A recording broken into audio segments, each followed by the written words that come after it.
3, 4. À toi la gloire, ô ressuscité, à toi la victoire pour l'éternité. Brillant de lumière, l'ange est descendu, il roule la pierre du tombeau vaincu. À toi la gloire, ô ressuscité, à toi la victoire pour l'éternité. Vois le paraître, c'est lui, c'est Jésus, ton sauveur, ton maître, oh ne doute plus. Sois dans l'allégresse, peuple du Seigneur, et redis sans cesse que Christ est vainqueur, vainqueur. À toi la gloire, ô ressuscité, à toi la victoire pour l'éternité. Craindrai-je encore, il à jamais, celui que j'adore, le prince de paix. Il est ma victoire, mon puissant soutien, ma vie et ma gloire. Non, je ne crains rien. À toi la gloire, ô ressuscité, à toi la victoire pour l'éternité. Amen. Une chantier 423. 423. On la connaît, c'est 423. Je connais pas. On connaît pas? Non? Les peuples ne restent pas là, on a déjà chanté ce matin. Le 342. Bon, désolé.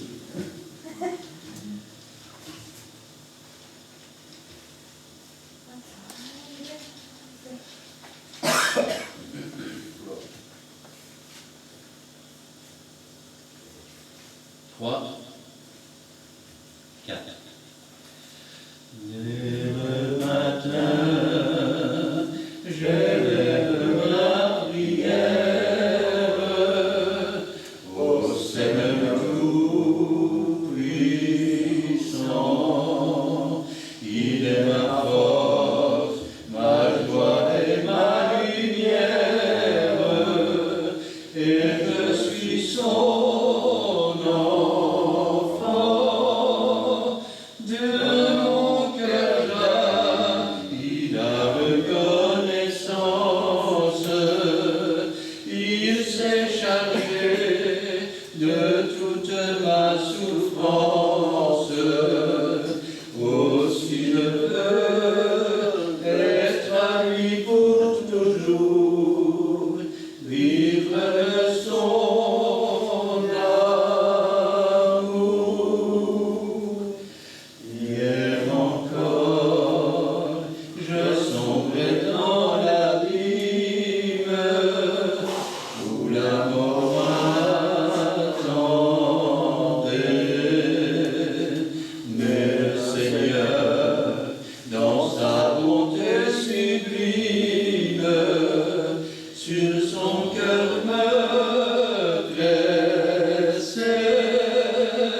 tout à lui pour sa gloire, m'assurant de remporter la victoire.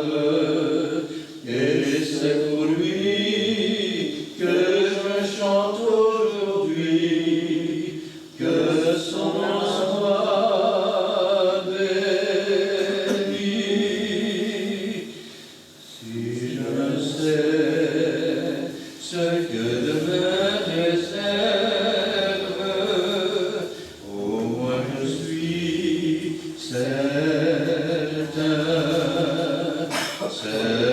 que Jésus veut que je le serve, et jusqu'au grand matin, où il viendra, entouré de ses anges, et de tous ceux qui chantent ses louanges. Je partirai vers le ciel pour toujours, proclamer son amour. Amen. Amen. Le 361.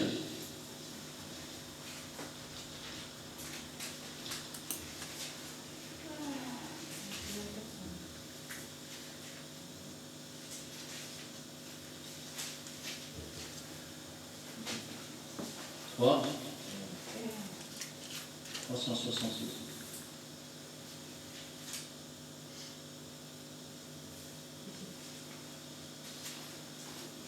Quatre. Evenu shalom alechem, Evenu shalom alechem, Evenu shalom alechem, Evenu shalom, shalom, shalom alechem. Nous vous annonçons la paix, nous vous annonçons la paix, nous vous annonçons la paix, nous vous annonçons la paix en Jésus, nous vous annonçons la joie, nous vous annonçons la joie, nous vous annonçons la joie, nous vous annonçons la joie en Jésus, nous vous annonçons l'amour, nous vous annonçons l'amour, nous vous annonçons l'amour, nous vous annonçons l'amour, l'amour en Jésus. Amen. Amen. Amen. Et le 468, un vieux plateau.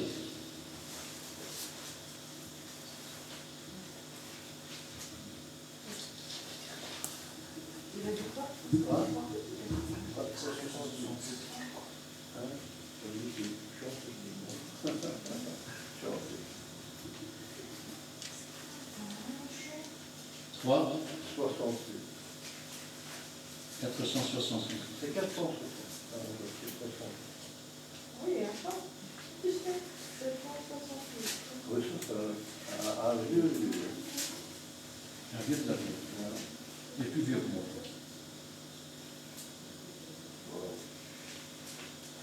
Allez, Daniel. 3, 4.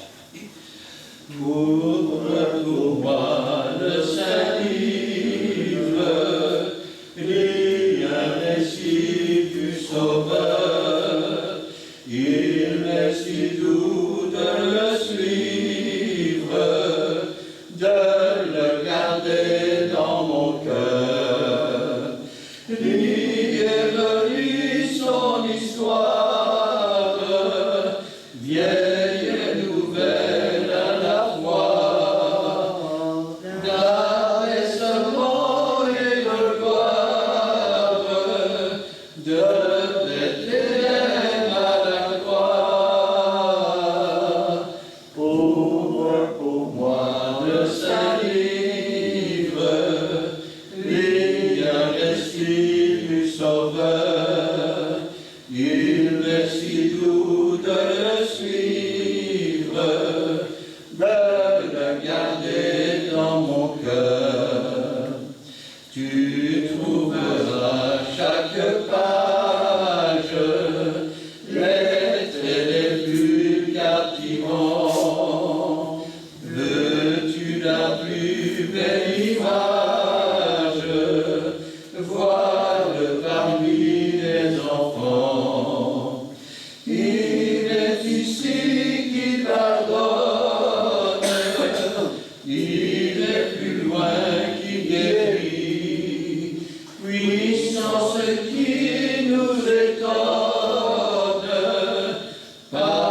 abandonné.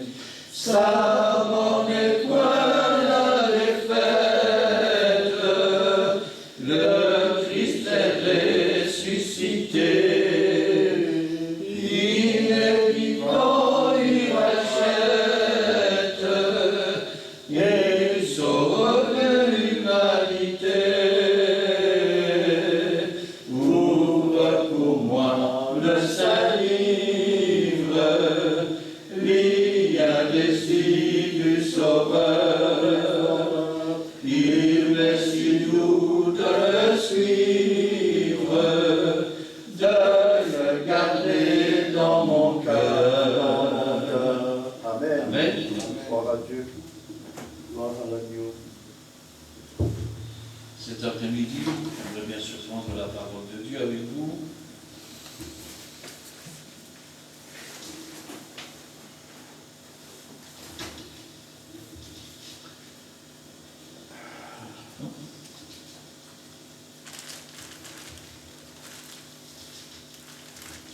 J'aimerais la prendre dans l'Épître aux Romains, chapitre 12, et à partir du premier verset. Bien, Romain, combien? Romains, chapitre 12, et à partir du premier verset.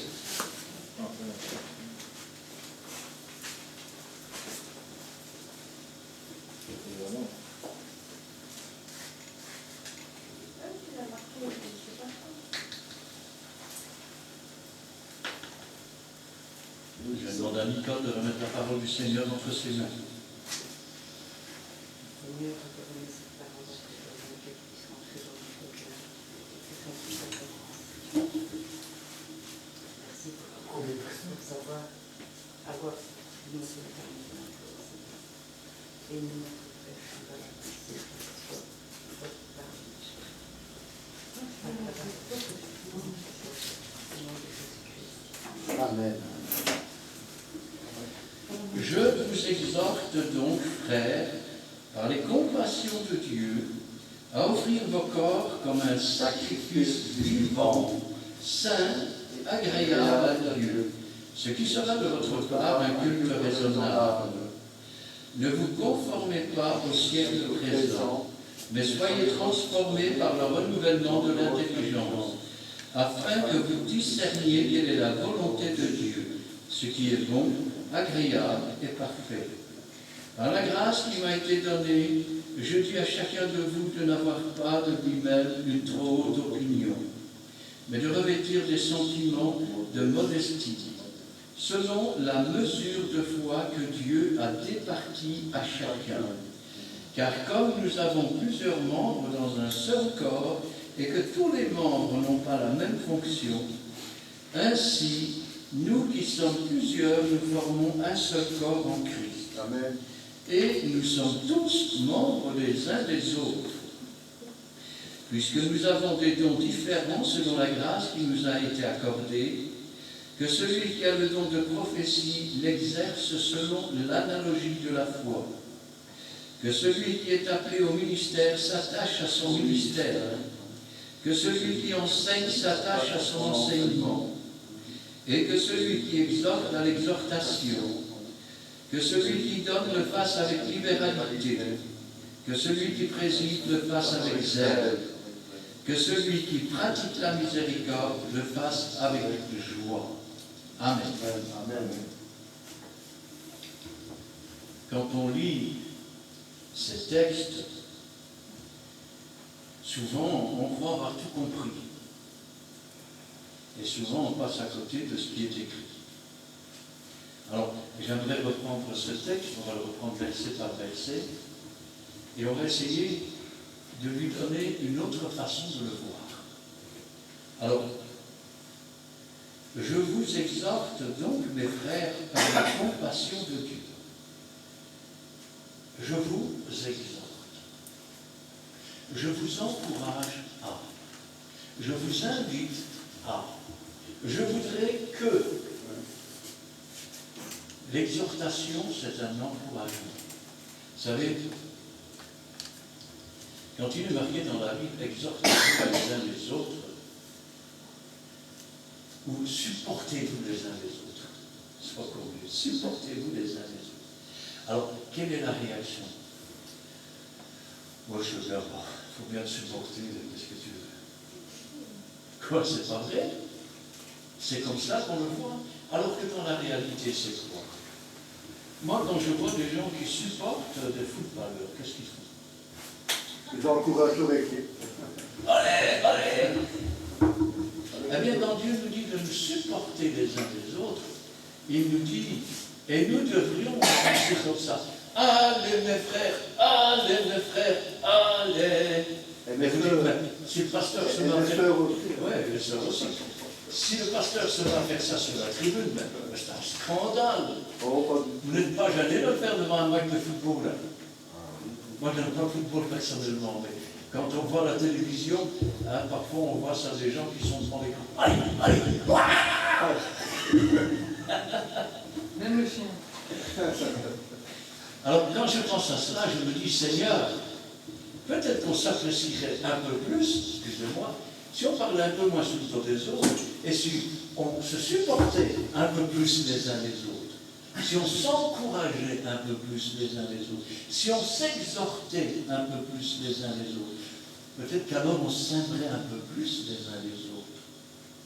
Et au lieu d'avoir de la méfiance les uns envers les autres, on aurait un peu plus d'amour et de compassion. Je vous exhorte donc, frères, par les compassions de Dieu, wow, par la pitié que Dieu a eue envers nous. Nous souvenons que nous étions tous esclaves du péché, que nous étions morts par nos péchés, que nous étions séparés de Dieu, et que Dieu a eu compassion de nous. Dieu a eu pitié de nous. Le mot pitié est encore mal.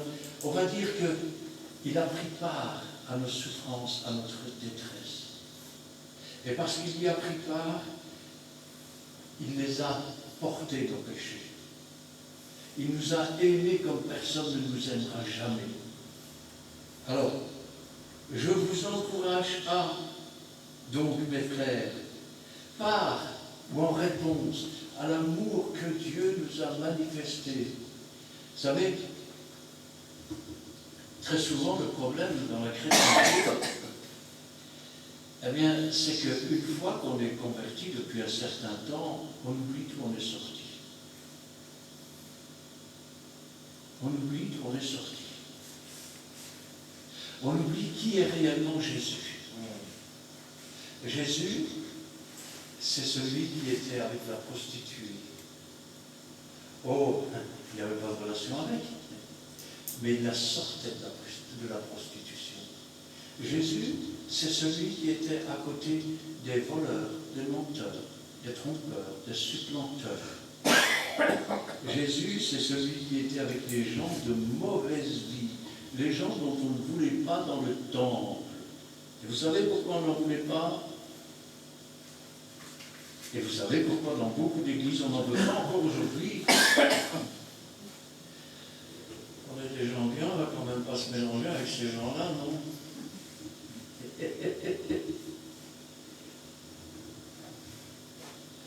Vous savez, entre le riche et le pauvre Lazare, c'est quand même Lazare qui est allé dans le sein d'Abraham, et pas le riche.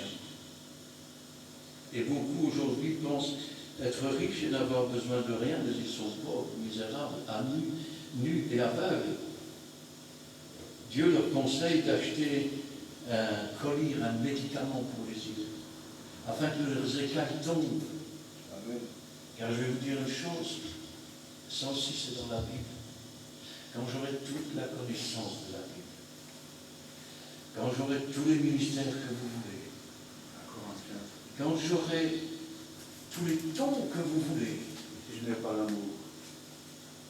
Si je n'ai pas l'amour, je ne suis rien. Je suis un timbal qui résonne, je suis une grosse caisse. Je suis un ventilateur qui fait beaucoup de bruit et qui n'apporte rien. Parce que si Jésus-Christ est la manifestation de l'amour, le Saint-Esprit, c'est l'amour de Dieu qui remplit les cœurs. Amen. Aujourd'hui, on aime les gens ou on ne les aime pas. Mais Dieu nous a appelés non pas à aimer ou à ne pas aimer les gens, car Dieu a tant aimé le monde, il nous a appris à aimer les âmes et à ne pas tenir compte des personnes. Une âme, elle n'est pas blanche, elle n'est pas noire, elle n'est pas jaune, elle n'est pas rouge. C'est une âme, c'est tout. Peu importe que le corps soit petit, qu'il soit grand, qu'il soit mince, qu'il soit gros, et peu importe sa couleur, peu importe même son sexe, ça n'a aucune importance. Dieu aime les âmes. Et celui qui est un chasseur d'âmes, c'est celui qui aime les âmes. Ce n'est pas celui qui aime ceux qui l'aiment bien et qui n'aiment pas les autres. Je vous exhorte par les compassions de Dieu à offrir vos corps. Waouh! Quand j'étais jeune chrétien et que j'entendais cette phrase, vous savez, d'imagination,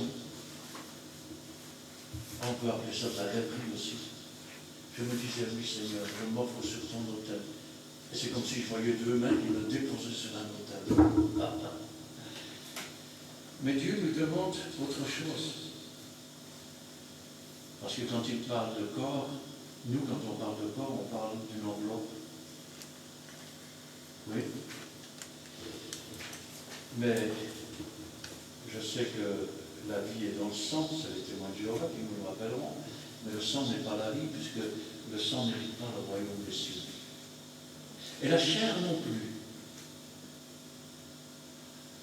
Donc, qu'est-ce que je pourrais bien apporter? Mon corps. Mais qu'est-ce que c'est mon corps? La Bible dit que le corps est semé corruptible, il est semé infirme. Et une fois qu'on est dans le tombeau, la chair disparaît, les moulons viennent faire leur travail. Hein. Et le Saint-Esprit rendra la vie à nos corps mortels.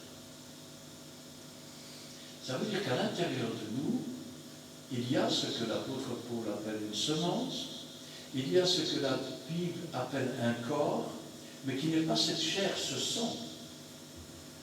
À Ézéchiel, au chapitre 37, nous montre un exemple de résurrection. Il parle du peuple d'Israël qui va se réveiller, se relever.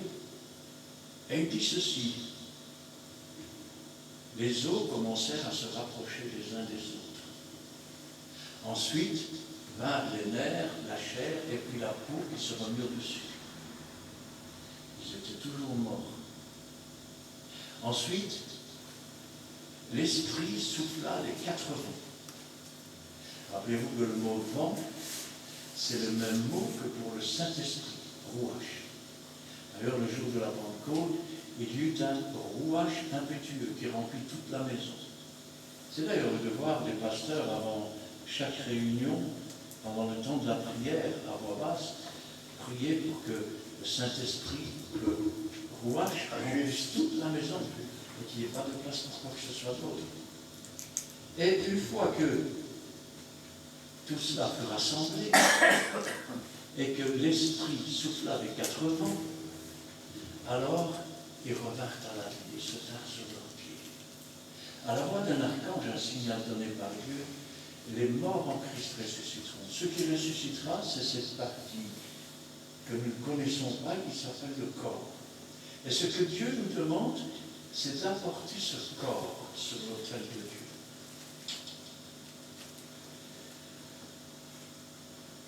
Nous avons reçu la rédemption de notre âme. Quand? Le jour où nous avons accepté Jésus comme sauveur. Le jour où nous avons compris que ce n'est pas les Juifs, ce n'est pas les Romains qui l'ont tué, mais qu'il est mort pour nos péchés. Que c'est nous qui l'avons tué par nos offenses, par nos péchés. Et que donc, par cette mort et par ce sang versé, nous obtenons le pardon. Et là, nous lui avons donné notre âme, notre vie. Et le temps a passé. Dieu maintenant nous demande de lui donner notre corps. Et c'est là où peu de gens comprennent. Quand nous avons donné notre corps, notre cœur et notre vie à Jésus, qu'est-ce qu'on lui a donné? On lui a donné une vie séparée de Dieu, une vie pleine de péché, une âme qui était morte par ses offenses. C'est tout ce qu'on lui a donné. Prends, Seigneur. Alors, il a pris quelqu'un qui était mort par ses offenses, qui était un pécheur, qui avait accepté son sacrifice, et donc nous avons reçu la rédemption de notre âme. Ça, vous savez que vous avez reçu la rédemption de votre âme, non? Mais vous n'avez pas reçu la rédemption de votre corps. Donc, qu'est-ce que Dieu vous demande d'offrir? Il vous dit, offre cette semence, offre cette partie qui est dans ton corps. Elle n'est pas parfaite, elle n'a pas encore reçu le pardon. Mais offre-la. Voilà ce que Dieu nous dit. Afin qu'il n'y ait pas une once de nous-mêmes qui soit en dehors de Dieu. Ah. Maintenant, je sais qu'à la résurrection, nous recevrons la rédemption de notre corps. Aujourd'hui, il y a des doctrines qui sont scandaleuses, je dirais. Scandaleuses pourquoi? Parce qu'elles empêchent les âmes de se sanctifier, parce qu'elles empêchent les âmes de se saisir par la foi des promesses de Dieu. Et c'est pour ça que beaucoup d'églises sont mortes, elles sont sans vie. Et comment les empêche-t-on? On leur dit, nous bronchons tous d'une manière ou d'une autre. Celui qui dit qu'il n'a pas de péché est un menteur. C'est marqué dans la Bible. Quelqu'un qui s'approche de Dieu et qui dit, moi je n'ai pas de péché, je ne vois pas pourquoi je l'accepterais, c'est un menteur. Un menteur. Eh oui. Alors, j'ai accepté Jésus. Je lui ai demandé de prendre mes péchés et je vais apprendre qui est Jésus dans la Bible. Ainsi donc, je vais apprendre qu'il y a des choses dans lesquelles je bronche. C'est-à-dire des choses que je fais sans savoir que c'est un péché. Et Dieu va me montrer que ces choses-là, c'est des péchés. Et donc, je vais me sanctifier. Et si réellement j'appartiens à Dieu, si réellement je fais ces choses, alors écoutez bien, parce que les versets les plus faciles pour ne pas obéir à Dieu, on vient de les citer. Mais les versets les plus difficiles pour obéir à Dieu, tout disciple accompli est semblable à son maître. Est-ce qu'il y avait du péché en Jésus? Est-ce qu'il y avait de la jalousie en Jésus? Est-ce qu'il y avait de la haine en Jésus? Est-ce qu'il y avait du racisme en Jésus? Vous ferez les choses que j'ai faites et vous en ferez de plus grandes. Parce que je m'en vais au Père, et tout ce que vous demandez au Père, je le ferai. Jésus dira devant le tombeau de Lazare, pour moi je sais qu'il m'exauce toujours. Alors pourquoi il y a des millions de prières aujourd'hui et une ou deux exaucations? Parce que nous ne sommes pas droits devant Dieu. Parce que nous avons un Dieu que nous faisons à notre propre image. Et notre image, c'est quoi? C'est la chair. Or, la chair, elle n'hérite pas le royaume des cieux. Elle est d'inimitié contre Dieu. Ce que je suis en train de vous dire, c'est que Dieu est plus grand que tout ce que vous pensez, que tout ce que vous imaginez. On vous a dit, mais ce n'est pas possible. Et moi, je vous dis que rien n'est impossible à celui qui croit. Ne t'ai-je pas dit, si tu crois, tu verras s'accomplir. Et tout est possible à Dieu. Amen. Ça veut dire quoi? Ça veut dire que Dieu le même, hier, aujourd'hui, éternellement. Si Dieu n'a pas changé, qui a changé? C'est nous. Alors, apportons-lui notre être tout entier. Alléluia. Avec notre âme qui a été lavée par le sang de Christ. Que nos pensées soient tout entières à Dieu. Que nos regards soient tout entiers à Dieu. Que nos oreilles soient attentives à la voix de Dieu. Et que notre bouche ne s'ouvre pas pour donner la bénédiction et la malédiction. En même temps. On ne peut pas. Ça n'existe pas. On ne peut pas servir deux maîtres à la fois. Ou tu es un bon arbre et on va cueillir du bon fruit, ou tu es un mauvais arbre, on va cueillir du mauvais fruit. Mais on ne cueille pas du mauvais fruit sur un bon arbre ou un bon fruit sur un mauvais arbre. Ce que Dieu nous propose, c'est parce que les gens ne réalisent pas. Mais quand il nous dit, offrez votre corps sur l'autel de Dieu, c'est un culte raisonnable. Il nous dit, il y a une partie de toi qui est morte encore par ses offenses, qui n'a pas reçu le pardon. Eh bien, je t'offre, moi, de me le donner et de me laisser faire ce que je veux avec. Et Dieu veut que nous devenions un temple. Un temple. Rappelez-vous, quand Jésus a chassé des marchands, il a dit, ma maison sera appelée une maison de prière. Il n'a pas dit, vous allez en faire une caverne de voleurs. Il a dit, vous êtes le temple, l'habitation de Dieu en esprit. Et c'est important. Aujourd'hui, certains se contentent de savoir que le Saint-Esprit a soufflé sur eux. Comme ça, ils comprennent les Écritures, ils sont contents. D'autres que le Saint-Esprit est sur eux.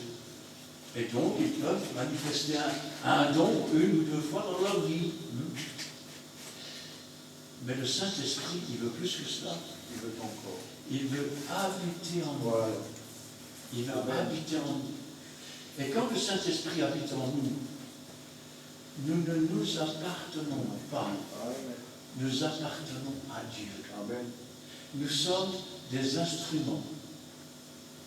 Certains veulent faire de Dieu des marionnettes, mais nous devenons la marionnette de Dieu. Vous ouvrez la bouche, un autre la remplit. Vous ouvrez la bouche, et c'est une trompette de ses yeux qui sonne. Et quand il sonne de la trompette, c'est le Saint-Esprit qui accompagne, qui convainc de péché, de justice, de jugement. Vous pouvez dire 1000 fois à quelqu'un « Jésus t'aime », si le Saint-Esprit n'est pas en toi, chez toi, ça ne vaut pas la peine. Tu le dis une fois avec le Saint-Esprit, c'est une chose qui ne va jamais lâcher la personne. Je me souviens d'un témoignage, c'était des jeunes, ils étaient chrétiens, ils étaient partis à la mer. Et à un moment donné, il y en a un des deux qui voit son copain là plus loin, alors il arrive derrière comme ça, et puis Jésus t'aime, est-ce que tu es sauvé? L'homme se retourne. Oh, pardon, je me suis trompé, je pensais que c'était mon copain. Oui, mais le Saint-Esprit était là. Et cet homme a commencé à se poser une question. Jésus t'aime, est-ce que tu es sauvé? Pourquoi j'aurais besoin d'être sauvé? Je suis en danger. Et le Saint-Esprit ne l'a pas lâché jusqu'à ce qu'il accepte Jésus. Aujourd'hui, il faut une prédication pour, je vais dire, une conversion. Quand on est rempli du Saint-Esprit, une prédication pour 1000 convertis. Quelle différence? Aujourd'hui, il faut 10 000 impositions de main pour avoir une guérison. Une imposition de main pour 2 guérisons. Ben oui, nous avons un Dieu qui surpasse tout ce que l'entendement humain peut faire ou penser. Pourquoi Dieu ne peut-il pas agir? Parce que l'homme a été fait à l'image de Dieu, mais l'homme veut faire un Dieu à son image. Et son image, c'est quoi? C'est une incapacité. Incapacité. Et l'incapacité, elle se ressent. Elle se ressent parce que les prodiges, les miracles disparaissent, les ministères disparaissent. Le Saint-Esprit, dans certaines églises, ce n'était que pour dans le temps, il n'y en a même plus. Et quand je pense à ça, je dis quand même, Dieu nous demande, alors que nous avons déjà reçu la rédemption de notre âme, de lui donner un corps qui est toujours mort par ses offenses. Et s'il nous le demande, c'est parce qu'il a un plan. Il a un plan. Et dans ce plan, il nous donne une exhortation. Et si l'esprit de celui qui a ressuscité Jésus-Christ d'entre les morts habite en vous, celui qui a ressuscité Christ d'entre les morts par son esprit rendra aussi la vie à votre corps à ce même esprit. C'est marqué dans la Bible. C'est une condition à la résurrection. Oh, mais chez nous, on ne fait pas ça. Alors vous êtes morts. Je vous conseille de vous repentir, de changer de vie et d'accepter Jésus une bonne fois pour toutes. Je vous exhorte donc, frères, par les compassions de Dieu, à offrir vos corps comme un sacrifice vivant. On pourrait dire que ce corps est vivant, puisque c'est un sacrifice vivant. Non, c'est pas ça qu'il nous dit. Il nous dit, maintenant que vous avez reçu la vie, maintenant que la vie de Christ habite dans votre âme, dans vos pensées, dans vos esprits, maintenant que vous avez été lavés par le sang de Christ, vous qui êtes vivants, offrez ce sacrifice vivant. Ce sacrifice qui est encore mort, qui est encore séparé de Dieu, et qui recevra la rédemption à la résurrection. Tenez, je vais prendre un passage ou deux, pour que vous compreniez. Je suis dans Romains 6, verset 6. Sachant que notre vieil homme a été crucifié avec lui, afin que le corps du péché fût détruit, pour que nous ne soyons plus esclaves du péché. Romains 6, verset 6. Attends, je vais juste chuter un petit peu comme ça, c'est fort. Romains 8, verset 10. Et si Christ est en vous, le corps, il est vrai, est mort à cause du péché, mais l'esprit de vie à cause de la justice. Tu viens redire le verset? Oui. Romains 6, 6. Et Romains 8, 10. Comme un sacrifice vivant, un sacrifice qui est saint, un sacrifice qui est saint. Quand on offre un sacrifice, on offre. Il faut avoir les mains saines. Parce que si nous offrons, je vais dire, nous arrivons et nous disons, Seigneur, prends ma vie, prends mon cœur. Dieu dit, voilà ce que je te demande. Bon, il ne faut pas exagérer quand même. Je veux bien, mais il ne faut pas tout prendre à la lettre. Hein. Vous voyez que Dieu va pouvoir faire quelque chose. Saint, agréable à Dieu. Alors, on parle de culte. Eh bien, voilà encore un culte qui est raisonnable. Reconnaître que nous n'avons pas encore reçu la rédemption de notre corps. Reconnaître que Dieu nous met à l'épreuve pendant notre vie sur cette terre, afin de voir si nous allons vraiment marcher pour lui de tout notre cœur, de toute notre pensée. Et je peux vous dire que si à l'époque de Jésus, il y avait beaucoup d'appelés que d'élus, je peux dire qu'aujourd'hui, il y avait beaucoup plus de ce temps-là d'élus parmi les appelés qu'il n'y en a aujourd'hui. Pourquoi? Parce que, oui, mais moi je pense que, moi je crois que, on m'a dit que, il paraît que, et pendant ce temps-là, Dieu, on ne l'écoute plus. Ou alors on est dans une religion où le pasteur est le chef et tout le monde met ses égères. Voilà. Tous les regards sur le pasteur. C'est mon pasteur, c'est mon église. Sauf que l'église elle appartient à Christ. Amen. Le serviteur ne vous appartient pas. Amen. Ça veut dire qu'aujourd'hui, il peut avoir un discours agréable, et demain, vous pouvez avoir le cœur blessé par le discours parce que vous n'êtes pas en règle avec Dieu. Aujourd'hui, on a plus de marchands qu'autre chose. Ce sont des gens qui, pour ne pas voir leur église se vider, eh bien, il faut aller dans le sens des gens charnels dans l'église. Sinon, vous vous rendez compte, si demain, ils n'apportent plus d'argent à l'église, qu'est-ce qui va nous arriver? Qu'est-ce qu'on va faire?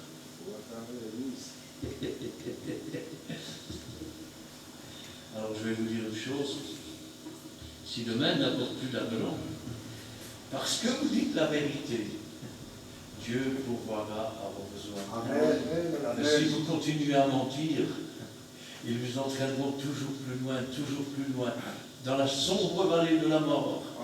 Sauf que là, le Seigneur ne sera pas là avec sa houlette et son bâton, parce qu'il y a longtemps que vous aurez brisé l'accord et l'alliance que vous aviez avec le Seigneur, et vous sombrerez. Et quand vous serez dans le fond du trou, ils vous abandonneront tous, et vous direz, si j'avais su, Seigneur. Mais il est trop tard. Vous savez, c'est comme quand Par exemple, on vient demander un conseil au pasteur, qu'est-ce qu'on fait en général? Oh frère, il s'est passé ça, il s'est passé ça, il s'est passé ça. Ça ne va plus. Pourquoi ils ne sont pas venus avant? Peut-être qu'ils auraient reçu le conseil, ils n'auraient pas fait la bêtise. Ah oui. Maintenant, ça ne va plus. Alors il faudrait avoir un conseil. Mais le conseil, il n'aurait quand même pas écouté.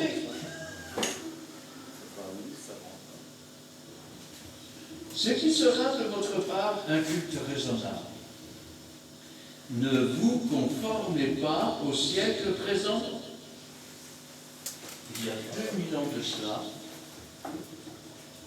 l'apôtre Paul disait aux Romains, ne vous conformez pas au siècle présent.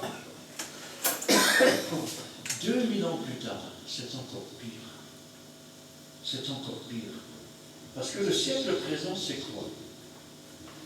C'est l'apostasie, l'abandon d'amour.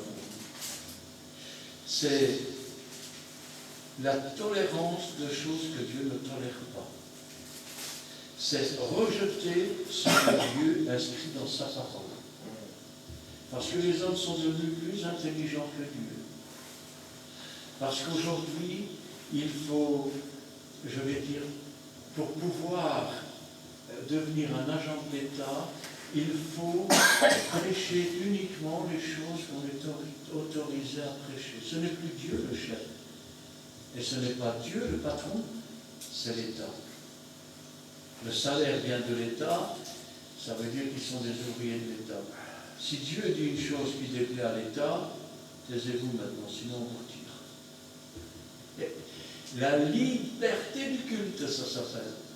Mais la liberté du culte, c'est pouvoir dire « Ainsi parle l'Éternel ». Ça vous plaît, ça ne vous plaît pas, c'est le même prix.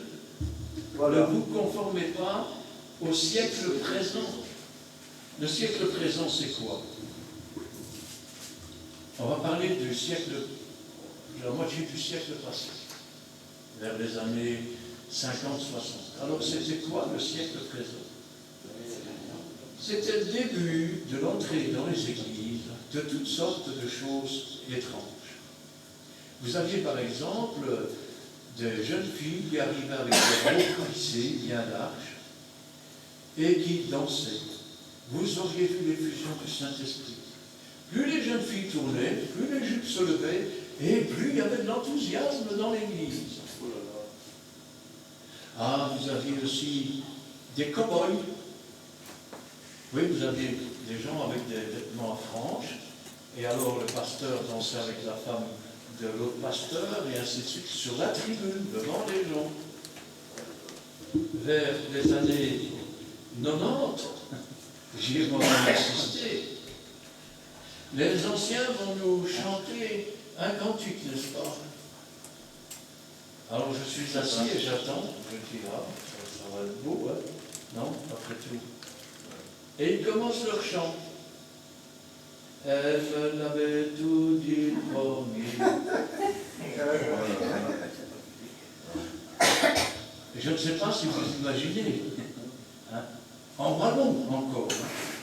Alors que cette chanson, elle signifie que la fille lui a promis son sexe pour mettre le sien dedans. Oui, Elle a promis sa petite gaillotte pour mettre l'oiseau. Sur la tribune de l'église. Et après ça, je ne vous parle pas de quelle musique. Les jeunes sautaient sur les bancs, les paquets de cigarettes volaient d'en bas jusqu'aux tribunes, en haut. Un véritable scandale. Je me rappellerai toujours, il y avait sur la tribune la chorale de la Nouvelle-Jérusalem, je ne sais pas de quelle église exactement région. Il y en avait qui chantaient sur la tribune et qui pleuraient en voyant ce qui se passait dans la salle. Puis on a eu la période où les pasteurs fréquentaient avec les choralistes et où certains ont quitté leur épouse pour partir. Ah oui. Puis vous avez eu la période où il fallait trouver un moyen d'échapper à la vigilance de l'État parce qu'on était découvert comme étant une secte. 174, dans le journal du soir. Alors qu'est-ce qu'on a fait? On a dit si on se met tous ensemble, ce sera quand même plus fort. Alors on a inventé l'Église unie francophone de Belgique. Ouais. Sous la direction de Jean-Louis Simonet. C'est la vérité. Oui, mais c'est vrai.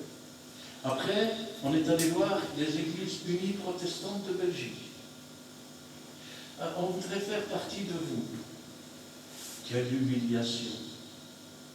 Ils ont répondu, on veut pas tout. Les églises comme les Assemblées de Dieu, comme les églises évangéliques, comme comment je vais dire, l'armée du salut, les frères étroits, les frères lâches, et tout ce que vous pouvez imaginer, ils ont dit, on ne veut pas de vous. Alors, ils ont demandé à pouvoir continuer à dialoguer en dessous de la table. Et ensuite, ils sont rentrés comme, je vais dire, comme étant payés à 50% de l'État. C'est comme ça que ça s'est passé, c'est la vérité. Après, vous avez eu M. Guillamel, qui était avec, je viens de dire son nom, Jean-Louis Simonet.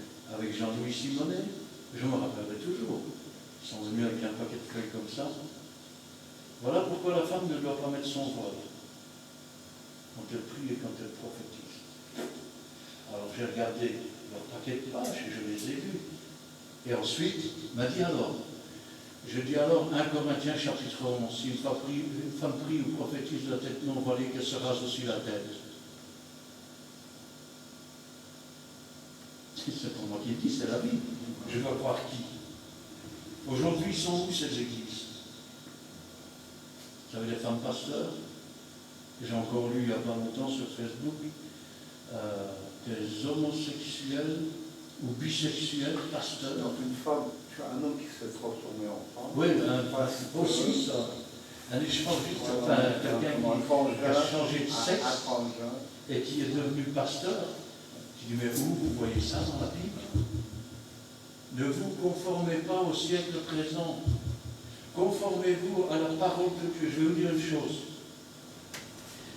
Vous pouvez lire un livre qui date de 600 ans, 700 ans, 800 ans, en français ancien ou en français nouveau, ou un roman, ou tout ce que vous voulez. Mais 600 ans après, je suis désolé de devoir le dire, mais ce n'est plus conforme à la réalité des choses. Vous avez ici un livre, il a environ 6000 ans, si vous prenez les tout premiers écrits, avec la création du monde. Et depuis 6000 ans, ce livre ne change pas. Amen. Et ce qui est écrit dedans est toujours valable aujourd'hui.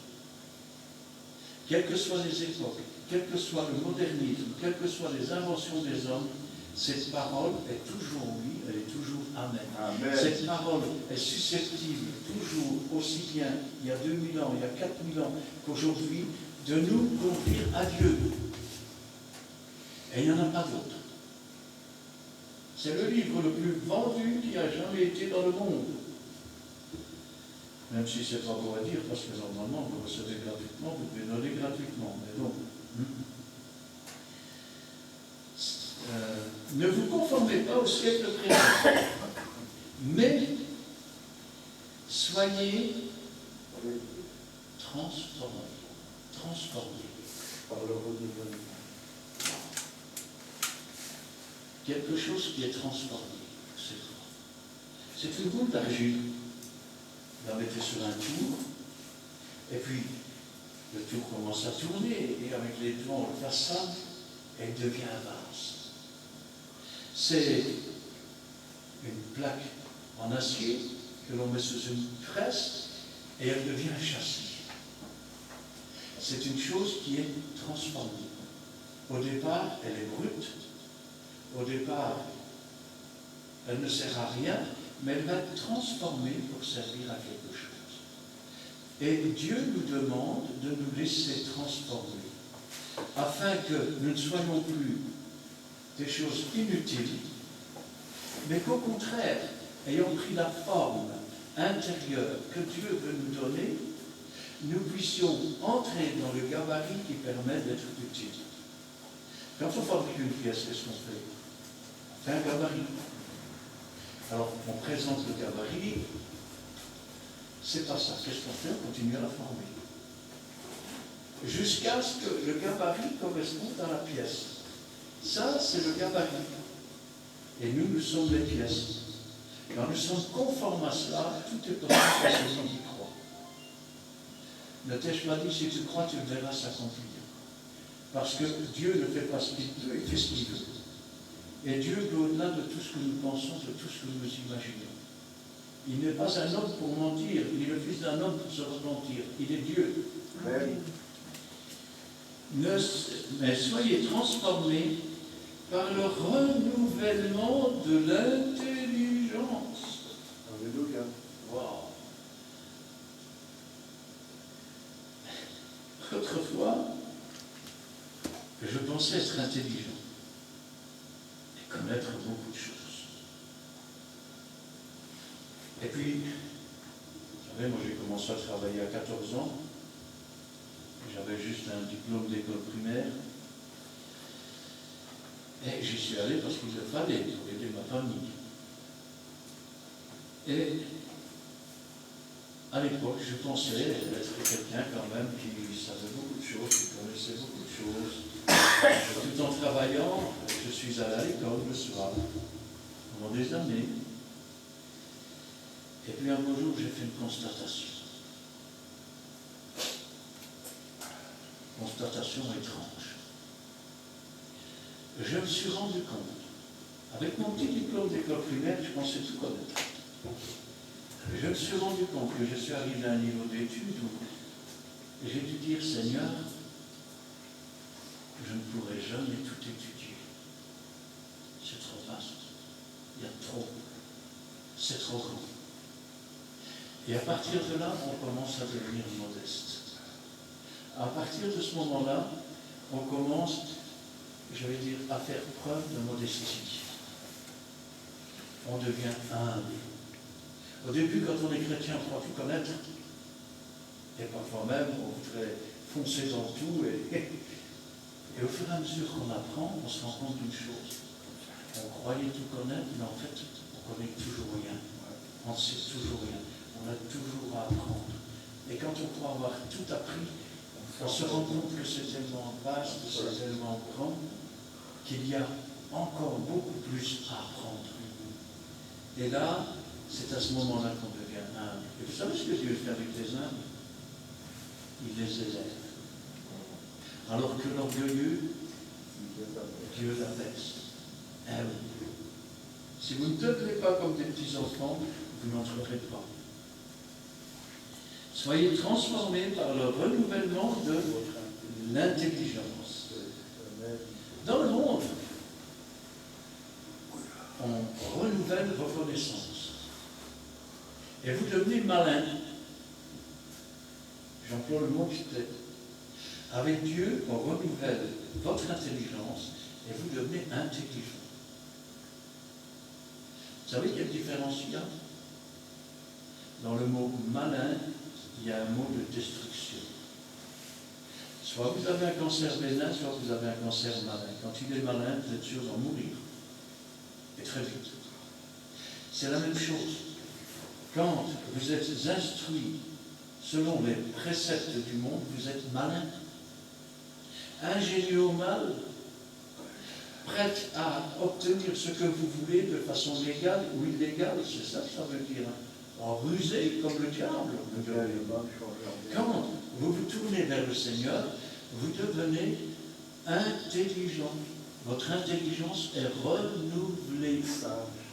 Ça veut dire aussi que Dieu vous façonne. Vous étiez un vase vide. Vous savez, les vases vides, c'est votre chambre. Vous étiez des vases vides, mais Dieu a tout cassé et Dieu refait un vase d'honneur. Amen. Et petit à petit, eh bien, il renouvelle notre intelligence pour que nous comprenions quelle est sa volonté. Cela suppose aussi une pleine et entière soumission, un abandon de soi-même. Parce que souvent, ce qui tue l'œuvre de Dieu, oui, mais moi, le moi doit disparaître. Nous, ce n'est pas moi, c'est à Jésus, et à lui, à celui qui est. Afin que vous, pourquoi il faut renouveler l'intelligence en Dieu? Afin que vous discerniez. Discerner, ça veut dire quoi? Imaginez,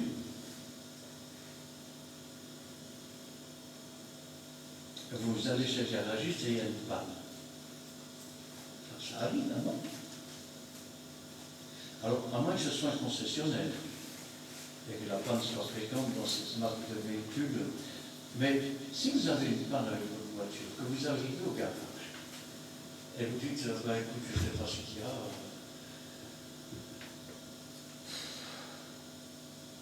le moteur, il ne va pas bien. Le gars, il ouvre le capot, il plonge avec des clés. Ben moi, je me sauve en courant. Vous savez pourquoi? Parce que pour chaque véhicule, il y a un livre. Ça s'appelle données techniques. Et dans ce livre, il est inscrit les pannes et ce qu'il faut faire pour chacune des pannes. Et à partir de là, moi, le mécanicien chez qui j'arrive, je lui dis, ben, écoute, je ne sais pas ce qu'il a, j'explique ce qui se passe. Il me dit une seconde, il va voir dans son livre. Celui-là, je lui fais confiance.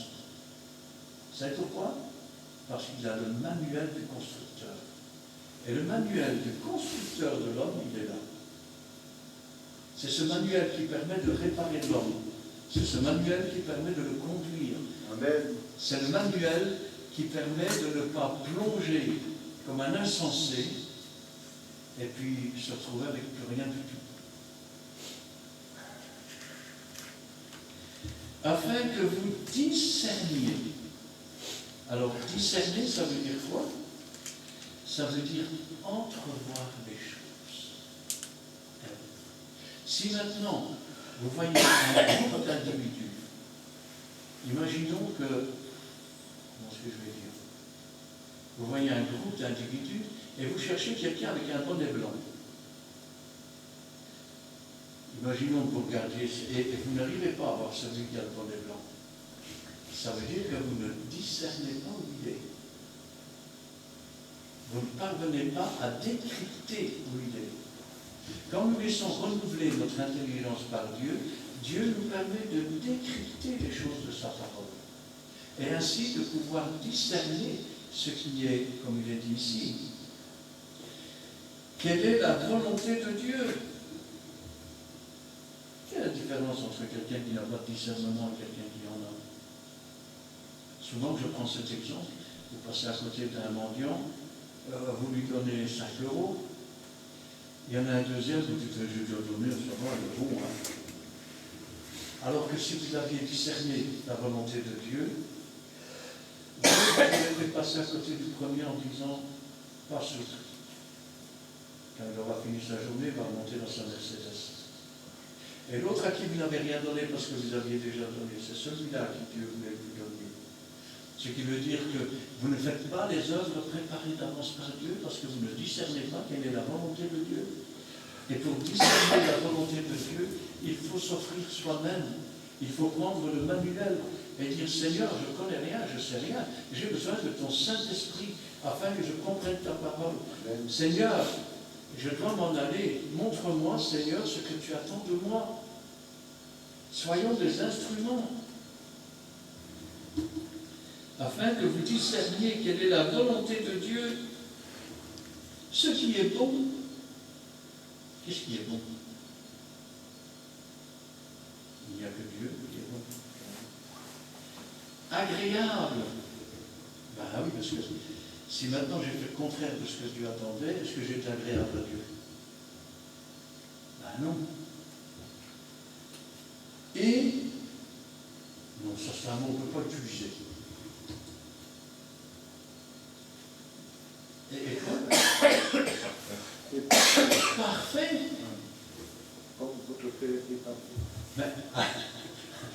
dire ça dans certaines églises, que l'être humain peut être parfait. Ben, ils vont déchirer leur chemise. Vous savez, quand on a posé la question à Jésus, es-tu le Fils de Dieu? Il a dit, je le suis. Le sacrificateur a déchiré son manteau. Et pourtant, la Bible le dit, et que vous soyez parfaits. Paul continue à parler et dit, par la grâce qui m'a été donnée, je dis à chacun de vous de n'avoir pas de lui-même une trop haute opinion. Ça, c'est le deuxième grand danger. Avoir une trop haute opinion de soi-même. Vous savez, un jour, je m'en allais chez mon ami comment je veux dire, qui habitait Châtelière-les-Monts, qui est pasteur, Christian Piet, c'est un Godarvillois comme moi. Et on avait été invité, donc je vais avec l'ancien de l'église, et l'ancien s'approche, il y avait un pasteur à côté de lui, il se fait embarquer sur son front. Alors le frère, il dit, ah bonjour frère Christian, ça va? Oui. Il va près de l'autre, il dit, ah bonjour frère. Non, pasteur. Quand j'ai entendu ça, je dis, wow. Alors je fais semblant de rien. Je dis, ça va frère Christian? Oui, il me dit encore un petit peu. Et puis je lui dis, bonjour monsieur le pasteur. Et il me dit, bonjour frère. Non, pasteur. Mais oui, si vous saviez combien d'églises aujourd'hui sont handicapées à cause de l'orgueil des pasteurs. Vous savez, un jour j'ai été invité dans un... Il y avait tous les pasteurs qui étaient là. C'est chez Guy Daguerre d'ailleurs. J'étais chez Guy Daguerre là-bas, à la rue du Fort, si ma mémoire est bonne. Du fort, oui. C'était Bertrand à l'époque. Il y avait plusieurs pasteurs. C'était Bertrand. Non, c'était Guy Daguerre. Et Guy Daguerre dit qu'on va se présenter. Alors on était en rond comme ça. Et le premier, ah moi je suis pasteur de l'église Intel. Le deuxième, moi je suis pasteur et aumônier. Le troisième, moi ceci, moi ceci. On sentait un orgueil là-dedans. Désolé de devoir le dire, hein. Alors quand il est arrivé à moi, il dit, je me suis levé, je dis, moi je suis un misérable pécheur sauvé par grâce. Et je me suis assis. Il y a eu un froid pendant un moment dans la pièce. Puis il dit, et vous frère? L'autre qui était à côté de moi, il dit, moi je suis même que lui. Ben oui, on a une trop haute opinion de soi-même. Retirez-vous de là, que c'est moi, que voici, que voilà. Et on ne sait pas que l'orgueil, c'est ce que Dieu abaisse, c'est ce que Dieu humilie. Et s'il humilie, ce n'est pas pour perdre. Quand tu as des enfants et qu'ils désobéissent, qu'est-ce que tu fais? Tu les punis. Il vaut mieux être châtié par le Seigneur que d'être condamné avec le monde.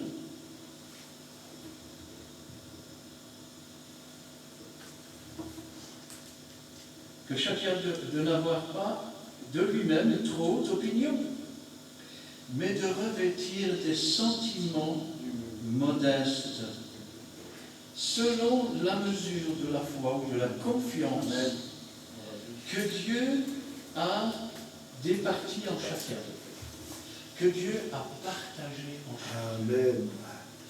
La modestie, c'est ça. Ça veut dire que ma petite sœur n'est pas plus ni moins que moi. Ils ont des ministères différents, sans doute, des dons différents, sans doute, mais elle est moins que moi. Qui es-tu, toi qui juges le peuple de quelqu'un d'autre,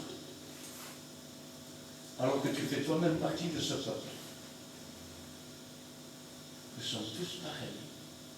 Quel que soit le ministère qu'on occupe, que l'on soit prophète, que l'on soit pasteur, que l'on soit simple chrétien, si on peut appeler ça simple chrétien, on peut dire qu'il y a le ministère de la réconciliation, nous sommes tous des enfants de Dieu. Nous ne sommes pas supérieurs les uns aux autres. Nous sommes simplement le troupeau de Dieu. Et si chacun connaît sa place, et si chacun prend la place qui lui a été attribuée, nous devenons alors réellement le corps de Christ. Aujourd'hui, c'est plutôt la débandade. Vous avez des gens qui font semblant de parler en langue dans l'Église, qui font semblant de prophétiser, et les pasteurs sont souvent tellement orgueilleux qu'il n'y a aucun discernement que pour voir ces choses.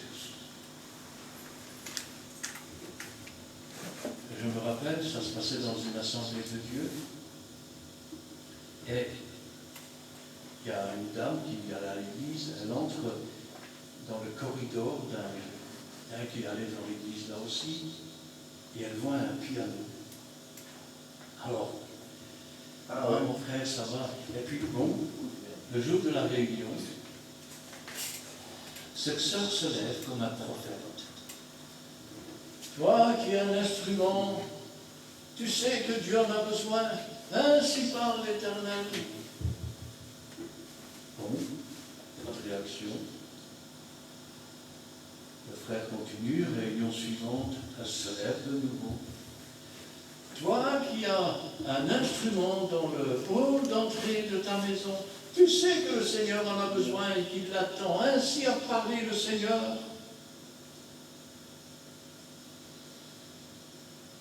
Et ça dure. Jusqu'au moment où le frère il a bien compris qu'il était quelque part visé.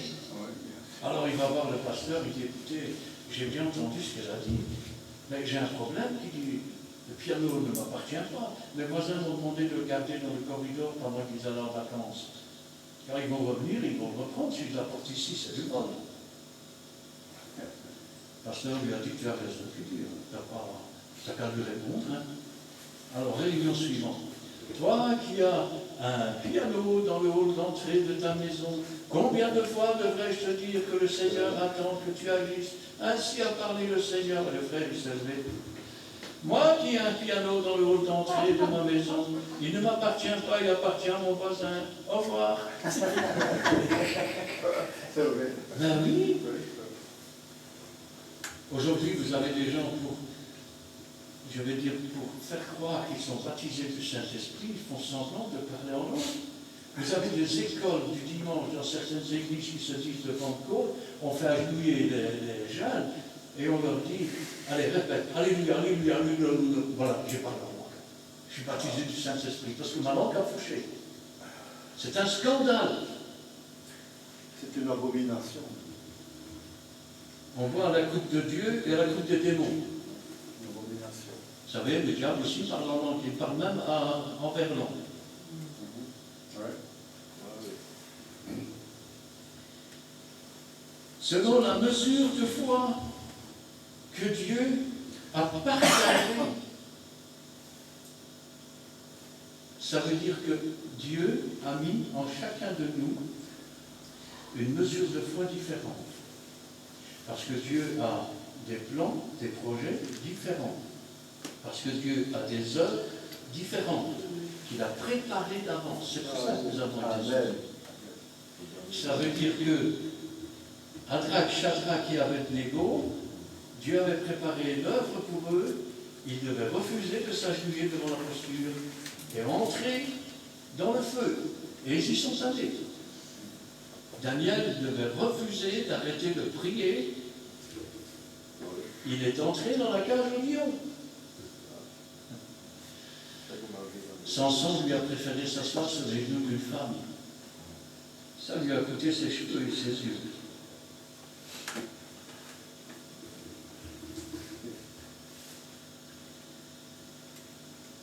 Selon la mesure de foi que Dieu a départie à chacun, partagée entre chacun. Car comme nous avons plusieurs membres dans un seul corps, et que tous les membres n'ont pas la même fonction. Voilà bien le problème aujourd'hui. Il y a le pasteur qui a la fonction, et puis les autres n'ont rien du tout. Pourquoi? Parce qu'on ne les responsabilise pas, parce qu'on ne les instruit pas. Quand je pense à ça, je pense à une vraie église de Pentecôte, c'est quoi? C'est une église où un petit garçon de 11 ans s'approche d'un malade et dit que le Seigneur t'a guéri. Et il est guéri. Amen. C'est une église où une femme se lève pour prophétiser. Et ce que la bouche de Dieu a dit au travers de cet instrument, Dieu l'accomplit. À quoi connaîtra-t-on un faux prophète? C'est quand la parole que le prophète aura dit ne s'accomplira pas, c'est un faux prophète. N'aie pas peur de lui, il sera puni de mort. C'est la Bible qui dit. Selon la mesure de foi que Dieu a départie à chacun. Alors, quand on prend le Saint-Repas, on parle de discerner le corps du Seigneur. Nous sommes chacun un membre du corps. Jésus est la tête. Un membre du corps, ça veut dire quoi? Ça veut dire que nous sommes soudés les uns aux autres. Par l'Esprit de Dieu, nous avons été scellés, nous sommes soudés les uns aux autres. Quand un membre souffre, tout le corps souffre. Je vous donne un exemple. J'ai un pouce, quand je tape au marteau dessus, j'ai la main qui vient la rente, j'ai ma bouche qui commence à crier, je me tords, ça veut dire que tout le corps souffre. Tout le corps souffre. Aujourd'hui, quand il y a un membre qui souffre, c'est bien fait, on a vu, il a fait le sacré contre Dieu. Je l'avais dit, hein. C'est des gens bizarres. Hein. Je ris, mais c'est navrant. Parce qu'en réalité, quand un membre est béni, un homme, t'as vu, pour qu'est-ce qu'il se prend? Pourquoi est-ce que Dieu le bénit et moi pas? Hein? Je ne suis quand même pas moins ni plus que l'autre. Au lieu d'être un corps, avec chaque membre soudé, on est un corps éparpillé.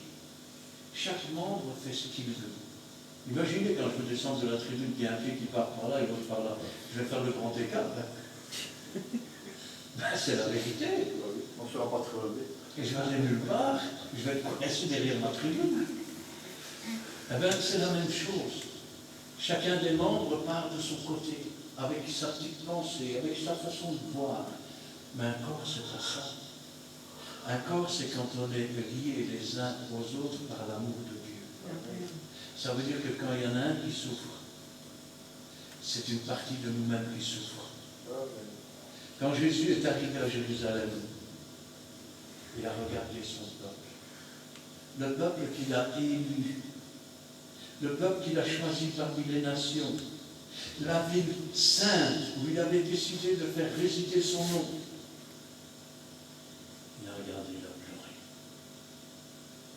Jérusalem, Jérusalem, toi qui tues les prophètes et tous ceux qui te sont envoyés, combien de fois j'ai dû vous rassembler comme une poule rassemble ses poussins sous ses ailes, vous ne l'avez pas voulu. Et si Jésus entrait dans beaucoup d'églises, il devrait peut-être pleurer aussi et dire combien de fois j'ai dû vous rassembler pour que vous fassiez, vous formiez un seul corps, une seule âme, une seule pensée, dans une seule direction, celle de l'amour de Christ. Et il se mettra à pleurer et dire vous ne l'avez pas voulu. Toi, tu as préféré ta jalousie. Toi, ton orgueil. Toi, tes petits péchés sur le côté. Toi, autre chose. Ce n'est pas Dieu qui a changé. C'est le peuple de Dieu qui a changé. Aujourd'hui, on a des corps qui sont infirmes. On a une jambe qui marche, mais l'autre, elle ne veut pas parce qu'elle est jalouse de l'autre jambe. On a une main qui veut tenir le marteau, mais l'autre ne veut pas tenir le clou. Comment on va planter le clou? Essayez d'imaginer si vous aviez un corps qui ne vous obéit plus. Qu'est-ce qu'on pourrait encore faire avec? Et Dieu nous appelle à être ce corps, soudés les uns aux autres, avec chacun sa propre utilité. Connaissez l'organe le plus fort qui existe chez l'homme? L'orteil. Le poids. Non, L'orteil. non. C'est l'organe le plus fort qui est chez l'homme. Le cœur alors. Non. Voilà. L'orteil. Et pourtant, il est caché dans ma chaussure. Ah, oui, ça va. Souvent, on dit, ah, Le pied. Hein. c'est le plus petit, non, c'est mon gros orteil. Regarde ce que je fais avec mon gros orteil. Essaye de faire ça avec tes doigts. Mais si Essaye de faire ça si avec tes j'avais pas bras. les autres enfants, je crois pas que j'y Et arriverais. regarde, je ne suis pas fatigué. Hein. C'est souvent les membres les plus petits, les plus humbles, qui portent toute l'Église à eux seuls et qui la soulèvent. Amen. Mais est-ce que les membres qui sont au-dessus sont prêts à écouter ce que disent ceux qui sont dans le fond? Là, c'est autre chose. Ainsi, nous qui sommes plusieurs, nous formons un seul corps en Christ. Et nous sommes tous membres les uns des autres. Ben oui, hein, mon doigt, il est membre de ma main. Ma main, elle est membre de mon coude. Mon coude, il est membre de mon bras, de mon avant-bras. Et mon pied, de ma jambe. Si chacun des membres s'en vont d'un côté, qu'est-ce qui va se passer? Démembré. Démembrés, exactement. Aujourd'hui, beaucoup d'églises sont démembrées. Chacun parle de son côté, chacun fait ce qu'il veut, et on ne suit plus la voie de Dieu. Puisque nous avons des dons différents. Bon. Je ne comprends pas, parce que dans certaines églises, la seule chose qui intéresse, c'est de parler en langue. On en a même fait le premier signe du baptême du Saint-Esprit. Tant Pierre n'a jamais dit cela. Non, le jour de la Pentecôte, ils n'ont pas parlé en langue, ils ont parlé en d'autres langues.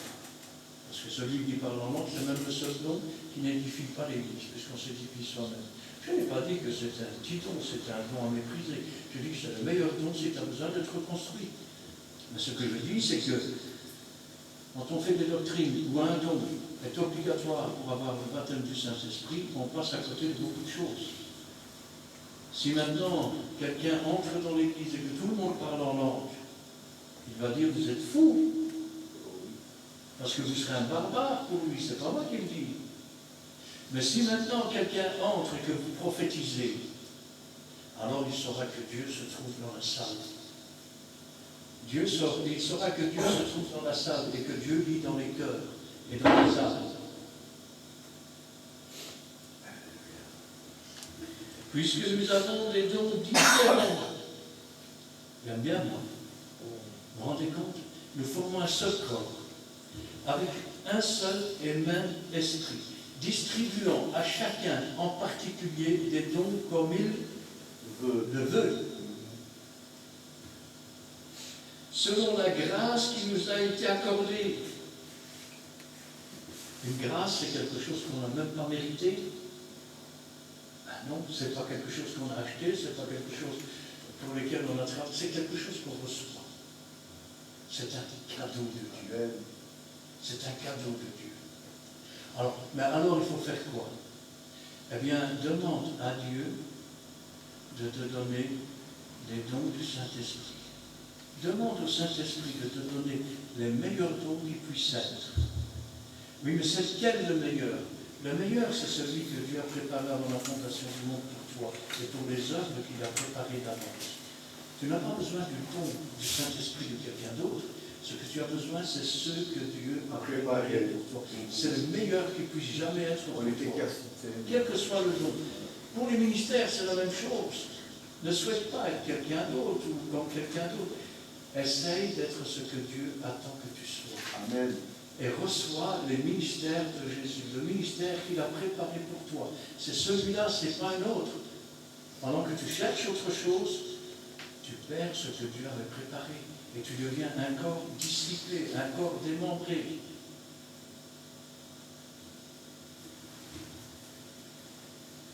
Puisque nous avons des dons différents selon la grâce qui nous a été